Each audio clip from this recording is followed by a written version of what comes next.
1 Samuel, capítulo 22. Davi esconde-se em Adulão e Mispa. Davi partiu dali e se refugiou na caverna de Adulão, quando seus irmãos e toda a casa de seu pai foram informados disso. Desceram ali para se encontrarem com ele. Todos os que se achavam em dificuldades, todos os endividados, todos os descontentes formaram um bando ao seu redor e o proclamaram seu chefe. Haviam cerca de 400 homens que acompanhavam a Davi.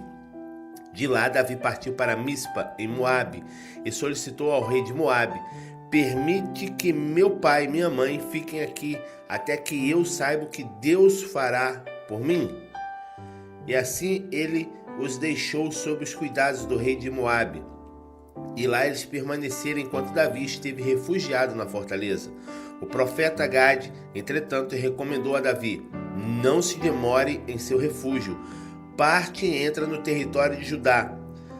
Davi saiu e foi esconder-se na floresta de Herete. Saul manda matar os sacerdotes. Saul ouviu que Davi e os homens que o seguiam haviam sido localizados. Saul estava em Gibeá, sentado, empunhando sua lança, debaixo da tamargueira, uma colina com todos os seus oficiais ao redor. Então Saul exclamou aos servos que o acompanhavam: ouvi, pois, homens de Benjamim, dar-vos-ás também o filho de Jessé e a todas as terras e vinhas, e vós nomeará comandante sobre 1000 chefes de 100?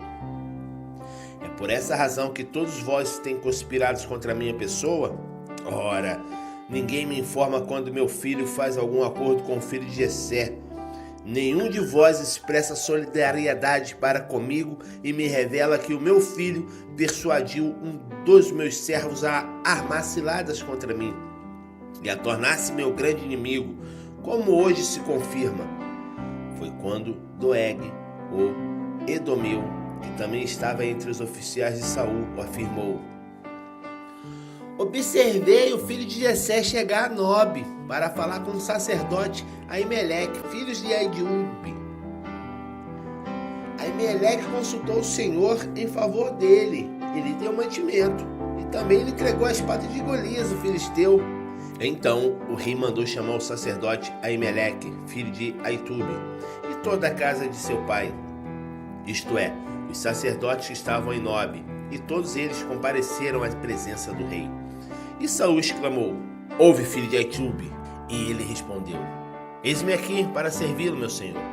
Então Saul lhe interrogou: por que conspirastes contra mim, o filho de Jessé, e tu? Tu lhe desse pão e uma espada e consultasse sobre a vontade de Deus em benefício dele, a fim de que ele transformasse no inimigo, se rebelasse contra minha pessoa e me armasse cilada, como está fazendo nesse dia? Aimeleque respondeu ao rei: meu senhor, quem entre todos os teus oficiais é tão fiel como Davi, o genro do rei, comandante da tua guarda e honrado na tua própria casa? Acaso foi a primeira vez que consultei a Deus em favor dele? É certo que não. Que o rei não atribua nenhuma acusação contra mim, teu servo, tampouco condene alguém da casa de meu pai, pois teu servo não soube nada de tudo o que está acontecendo, nem uma só palavra. Contudo, o rei sentenciou: tu morrerás, Aimeleque, tu e toda a tua família. Imediatamente o rei ordenou aos homens da sua guarda pessoal: aproximai-vos e matai os sacerdotes do Senhor, porquanto eles também estão cooperando com Davi. Souberam que ele estava fugindo, mas não me comunicaram. Entretanto, os servos do rei se recusaram a levantar as mãos para matar os sacerdotes de Yahvé. Então o rei ordenou a Doeg: vira-te e mata agora os sacerdotes. Em seguida, Doeg, o Edomeu, virou-se, atacou o sacerdote e matou naquele dia 85 homens que vestiam o colete de linho, o colete sacerdotal. Além disso, Saul mandou matar todos os habitantes de Nobe, a cidade reservada aos sacerdotes. Foram dizimados homens, mulheres, crianças, recém-nascidos e até os bois, jumentos e ovelhas.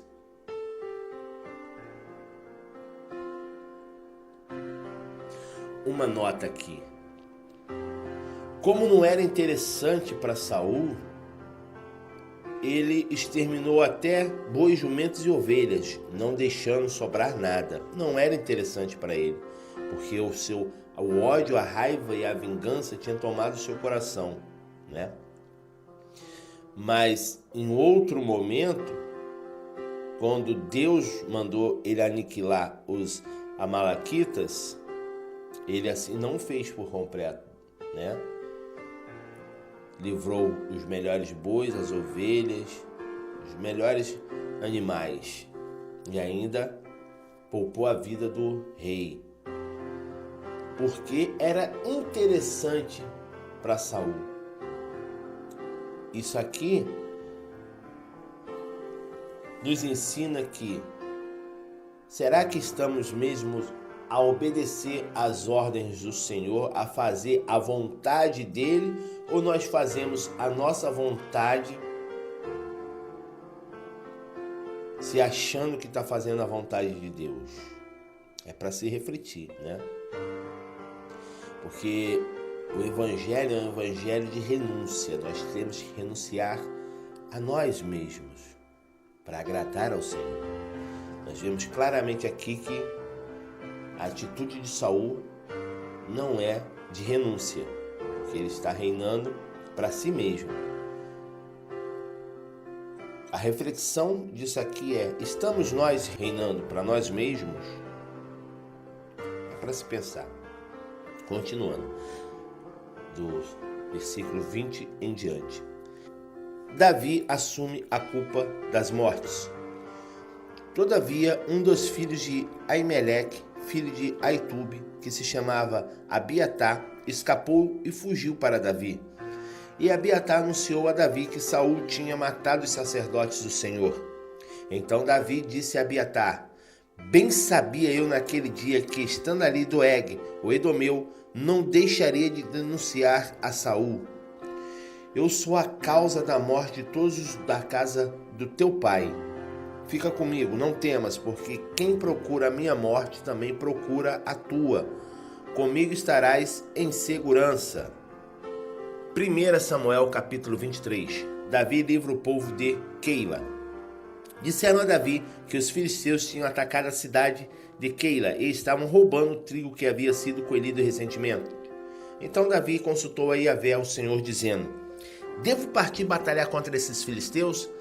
Ao que o Senhor lhe respondeu prontamente: vai, ataca os filisteus e salva a cidade de Keila. Entretanto, os homens de Davi lhe confessaram: se aqui em Judá já estamos sentindo medo, quanto mais ao nos aproximarmos da cidade de Keila e ficarmos diante do exército dos filisteus. Davi então voltou a consultar Yahvé e o Senhor lhe assegurou: levanta-te, desce a Keila, porque eu entregarei os filisteus nas tuas mãos. Então Davi e os seus homens foram a Keila, combateram os filisteus, mataram muito deles e se apoderaram de seus rebanhos, impondo-lhes toda a derrota e libertando a população daquela cidade. Aconteceu que Abiatar, filho de Aimeleque, tinha levado o colete sacerdotal quando fugiu para se juntar a Davi em Keila. Saul persegue Davi. Assim que Saul foi informado de que Davi havia partido para Keila, exclamou: Deus o entregou nas minhas mãos. Davi foi para uma cidade cercada de muralhas, com portões reforçados, e assim aprisionou-se como quem cai numa armadilha. Em seguida, Saul convocou todos os seus soldados para a batalha a fim de marchar contra a cidade de Keila e cercar a Davi e seus homens. Quando Davi recebeu as notícias de que Saul tramava o mal contra ele, disse ao sacerdote Abiatar: traze o colete sacerdotal, vamos consultar a Deus. Então Davi orou: ó Yahvé, Deus de Israel, o teu povo ouviu dizer que Saul se prepara para atacar a cidade de Keila e destruir a todos por minha causa. Saul descerá de fato, como entendeu o teu servo. Ó Yahvé, Deus de Israel, fazei-me saber a teu servo. Então prontamente o Senhor respondeu: descerá. Davi perguntou ainda: será que os líderes e o povo de Keila entregarão a mim e aos meus homens que me seguem nas mãos de Saul? E o Senhor afirmou: entregarão. Então Davi e os seus homens, que formavam uma milícia com cerca de 600 soldados, partiram da cidade de Keila e vagaram sem rumo definido. Contudo, assim que Saul foi informado de que Davi havia fugido de Keila, ele interrompeu a marcha. Davi permaneceu no deserto, refugiando-se em lugares seguros e na região montanhosa do deserto de Zif. Dia após dia, Saul o procura obstinadamente, mas Deus não entregou Davi em suas mãos. Jonatas reencontra Davi. Quando Davi estava em Oreza, no deserto de Zif, tomou conhecimento de que Saul havia partido e decidido a matá-lo. Jonatas, filho de Saul, foi encontrar-se com Davi na cidade de Oreza e encorajou Davi a continuar confiando na proteção de Deus. Disse Jonatas a Davi: não temas, porquanto as mãos de meu pai Saul não te tocarão. Em verdade, tu reinarás sobre Israel, e eu lhe servirei como segundo em comando. Ora, até mesmo meu pai conhece essa profecia. Então, ali na presença do Senhor, ambos renovaram seu pacto e promessa de amizade perene. Davi permaneceu em Oreza e Jonatas retornou para casa. Davi escapa de Saul de novo.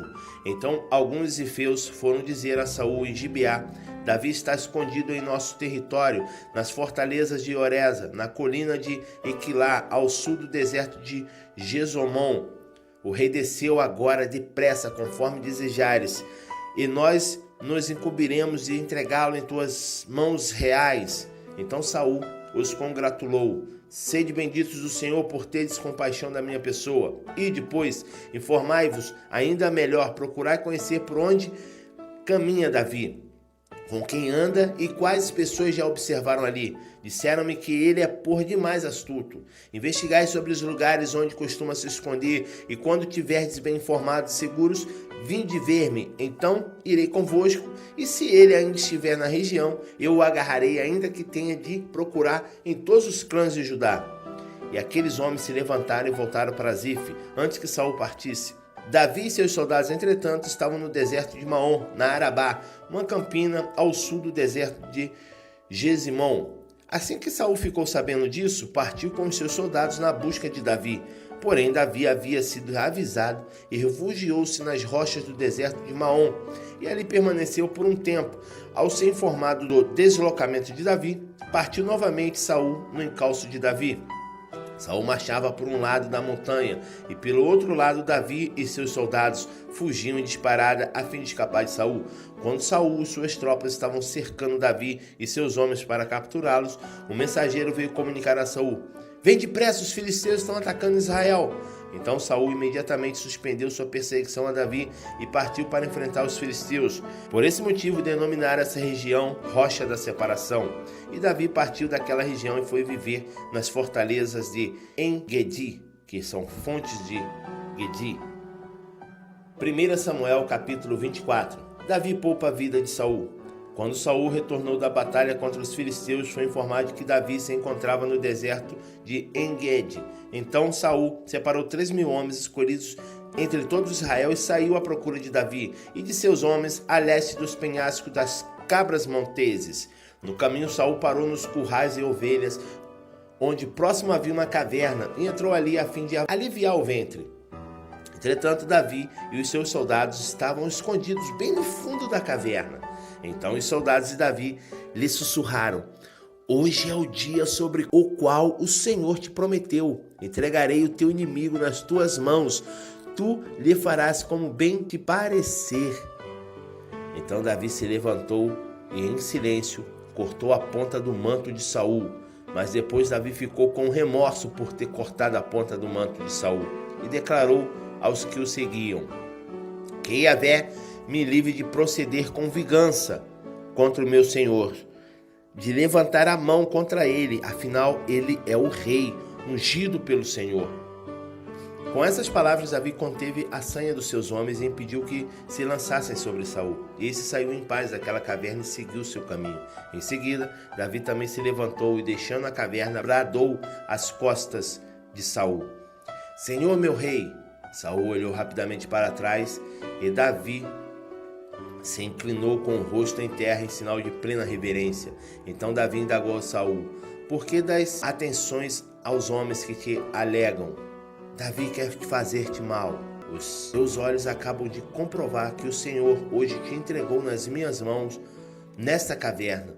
E alguns rogaram que eu aproveitasse a oportunidade e te matasse naquele momento. Contudo, a minha mão te poupou, pois eu declarei: não estenderei a mão contra o meu senhor, porque é o rei ungido do Senhor. Ó meu pai, vê aqui na minha mão um pedaço da orla do teu manto. Se cortei a orla de teu manto e não te matei, reconhece que não há maldade nem crime em mim. Não pequei contra ti jamais, contudo tu andas no meu encalço, com o firme propósito de tirar a minha vida.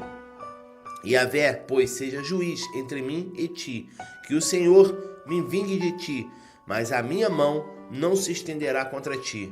Como diz o velho provérbio popular, dos maldosos sempre procedem atitudes ímpias.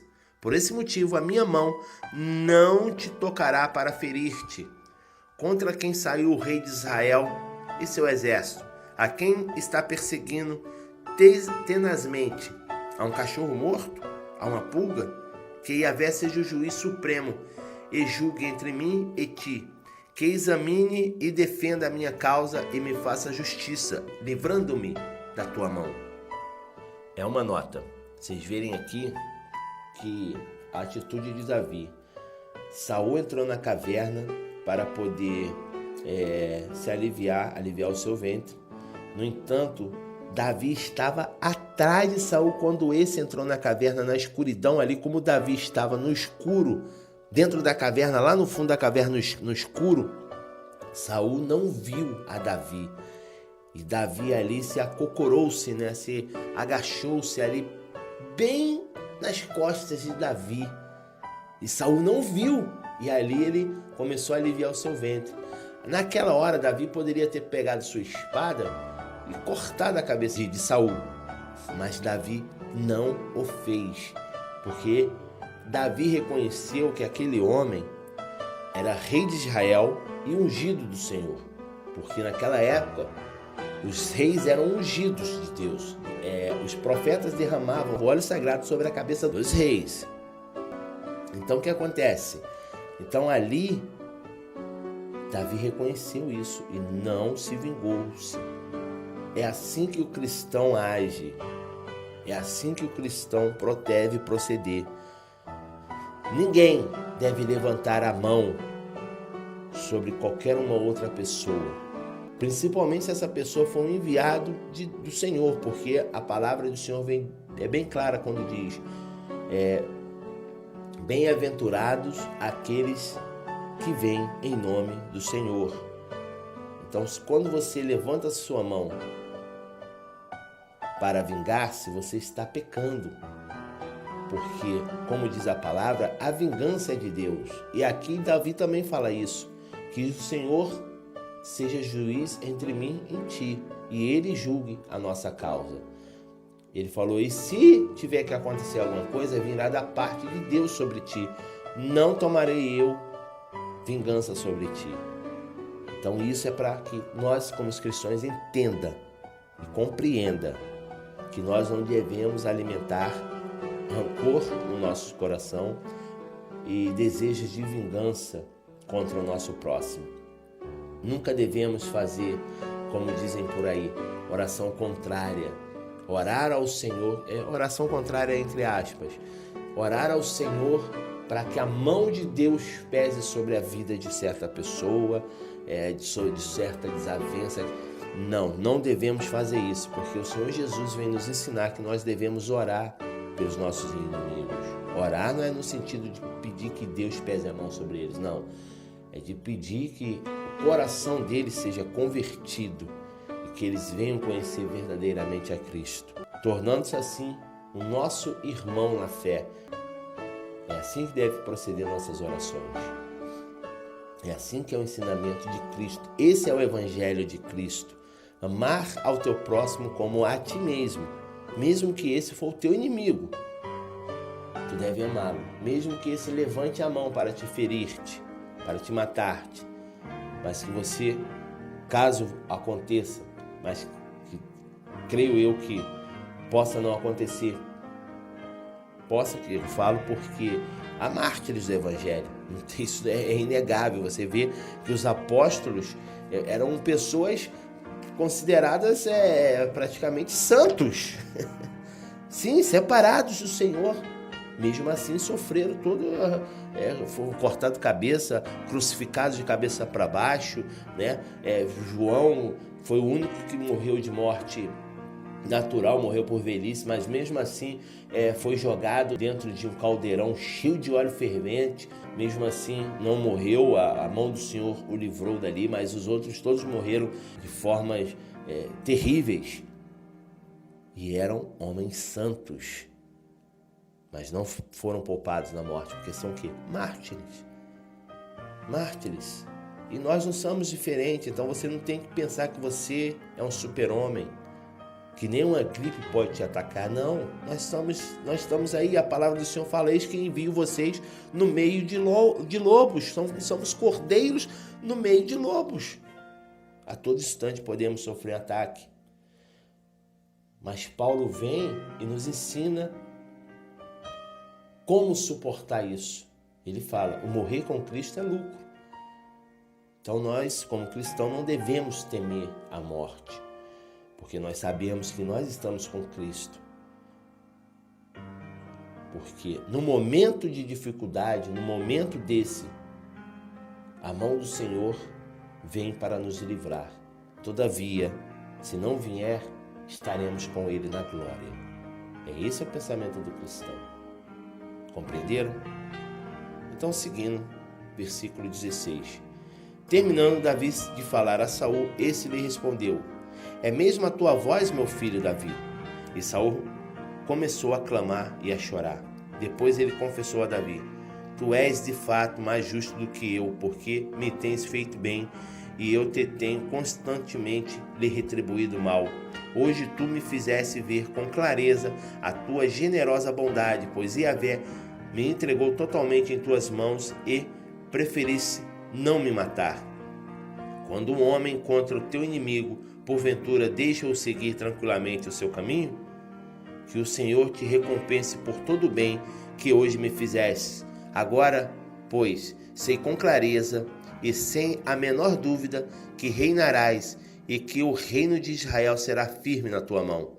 Jura-me, pois, por Yahvé, que não exterminarás a minha posteridade e não farás desaparecer o meu nome e o da minha família. Então Davi fez o juramento a Saul. E Saul voltou para sua casa, mas Davi e os soldados que o seguiam foram para a fortaleza onde estavam refugiados. Uma nota. Viu aqui o que eu falei na nota anterior? Davi estava ali de frente a Saul. Saul tinha, a todo instante, estava a perseguir Davi para o matar. O ódio foi tão mortal que ele aniquilou uma cidade, matando crianças, mulheres, animais, para matar a Davi. E no momento que ele está ali, de frente a Davi, você vê que o Senhor Deus abrandou o coração de Saul e esse não matou mais Davi, pelo contrário. Agora sim ele reconheceu Davi como rei, falando que ele sim guiaria Israel com mão forte. O reconheceu como rei. Então é assim que tem que ser a vida de um cristão. Davi, a todo instante, agia conforme o Senhor lhe ordenava. E então ali naquele momento, Deus deu o livramento a Davi, porque viu em Davi a firmeza de coração de Davi, né? É assim que nós devemos agir, com firmeza no coração, fazendo as ordenanças que o Senhor tem nos dado a fazer. E ali, mesmo se Davi fosse morto pelas mãos de Saul, né? Coisa que não aconteceria porque tinha que estar, era assim que tinha que estar escrito, mas mesmo assim que viesse a acontecer, Deus era com Davi. Deus era com Davi. Então, temor nenhum Davi tinha em seu coração. Você vê que ele ficou de frente para o perigo, cara a cara com o inimigo. E ele não temeu. Não temeu. Então é isso que nós temos que ter em nosso coração. Nós não devemos temer, porque a todo instante Deus está conosco. Se nós viermos fazer aquilo que Deus nos ordena, que Deus quer de nós, e que os ensinamentos de Jesus em nossa vida cristã, tendo em nosso coração a nova aliança, não mais a velha. Porque a velha, como vocês estão lendo comigo aqui, vocês estão vendo que a velha é muita coisa que nós não devemos fazer mais nos dias de hoje, porque Cristo veio nos ensinar de um outro modo, né? Como proceder por meio da graça. Então hoje nós vivemos uma graça do Senhor Jesus Cristo, e essa graça tem que estar em todo instante, a toda hora, a todo minuto, a todo segundo, a todo milionésimo de segundos em nossa vida cristã, para que nós possamos ser retos aos olhos do Senhor. Todavia, somos pecadores, mas mesmo assim, mesmo sendo pecadores, nós somos redimidos pelo sangue de Cristo.